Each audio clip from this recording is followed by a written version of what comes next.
আসসালামু আলাইকুম।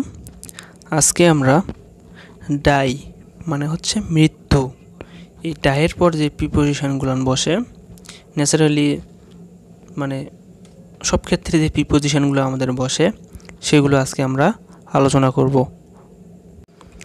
তো ফার্স্ট অফ অল একটা কথা, তোমরা বা আপনারা যদি আমার চ্যানেলে নতুন হয়ে থাকেন অবশ্যই চ্যানেলটিকে সাবস্ক্রাইব করে দেবেন এবং লাইক দিতে ভুলবেন না, আর ভিডিওটা একে অন্যের মাঝে শেয়ার করে দেবেন।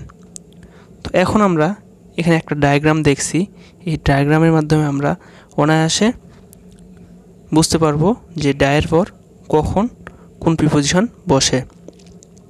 তো দেখেন এখানে ফার্স্ট অফ অল একটা কথা যে ডাই অফ মানে হচ্ছে মারা যাওয়া, ন্যাচারালি যেভাবে মানুষ মারা যায় এটা হচ্ছে সেটা ডাই অফ মানে মারা যাওয়া।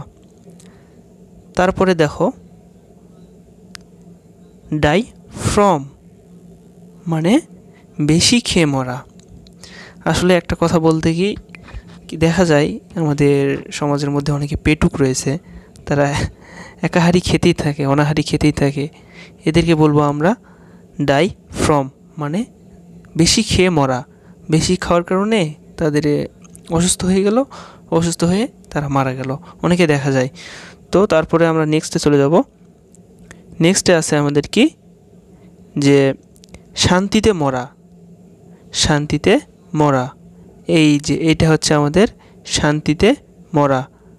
ডাই ইন, ডাই ইন মানে হচ্ছে আমাদের শান্তিতে মরা, ডাই ইন। যেমন ফর এক্সাম্পল কেউ একটা কাজ করলো, কাজ করার পর মানে কোনো তার মৃত্যু যন্ত্রণা হলো না, নামাজ টামাজ পড়ে এরকম অন্যান্য ধর্মাবলম্বী যারা আছে তাদের ক্ষেত্রে বলবো কোনো ধরনের কোনো মৃত্যুর কষ্ট হলো না, জাস্ট ঘুমের মধ্যে মৃত্যুটা হয়ে গেল, এটাকে আমরা বলবো ডাই ইন। তারপরে আছে ডাই ফর, ডাই ফর মানে হচ্ছে এই যে এই ডাই ফর, এই ডাই ফর মানে দেশের জন্য মরা, দেশের জন্য মরা।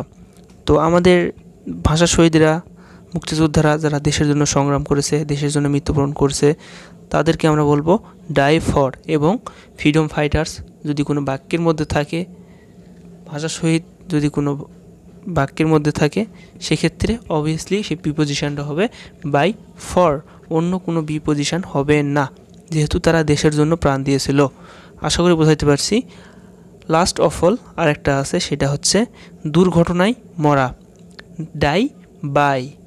ডাই বাই মানে হচ্ছে দুর্ঘটনায় মরা। কেউ রোড অ্যাক্সিডেন্ট করলো বা অন্য কোনো ক্ষেত্রে যে দুর্ঘটনা হয় সেগুলো হচ্ছে দুর্ঘটনায় মরা, বাই ডাই বাই। তো আবার একবার আমি বলতেছি, তোমরা এবার খাতা কলম রেডি হয়ে যাও নোট করার জন্য। তো এভাবে বলবে আমার সঙ্গে, ডাই অফ মারা যাওয়া, ডাই অফ মারা যাওয়া, ডাই অফ মারা যাওয়া। এই বাক্যটা অন্তত 25 বার পড়বে একটা বাক্য, তাহলে তোমাদের কিন্তু মনে থাকবে। তারপর আবার পড়বে ডাই ফ্রম বেশি খাওয়া, ডাই ফ্রম বেশি খাওয়া, ডাই ফ্রম বেশি খাওয়া। আবার পড়বে ডাই ইন শান্তিতে মরা, ডাই ইন শান্তিতে মরা, ডাই ইন শান্তিতে মরা। ডাই ফর দেশের জন্য মরা, ডাই ফর দেশের জন্য মরা, ডাই ফর দেশের জন্য মরা।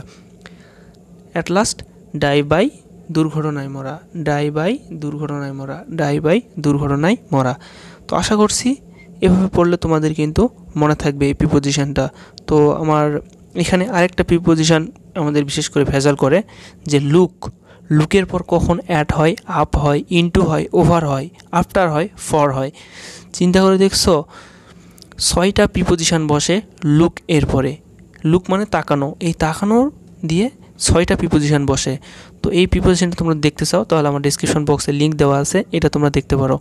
কারণ যে প্রিপোজিশনগুলো একাধিক রয়েছে যে বাক্যের পর ভার্বের পর, সেই বাক্যগুলো কিন্তু আমাদের চাকরি পরীক্ষা অ্যাডমিশন যেখানেই বলো না কেন দিয়ে দেয়, কিন্তু কনফিউজ করার জন্য দিয়ে দেয়। তো তোমরা যদি দেখতে চাও ভিডিওটা আমার প্লেলিস্টে দেখে আসতে পারো। তো দেখা হচ্ছে নতুন ভিডিও নিয়ে, নতুন কোনো পর্ব নিয়ে। আসসালামু আলাইকুম ওয়া রাহমাতুল্লাহ।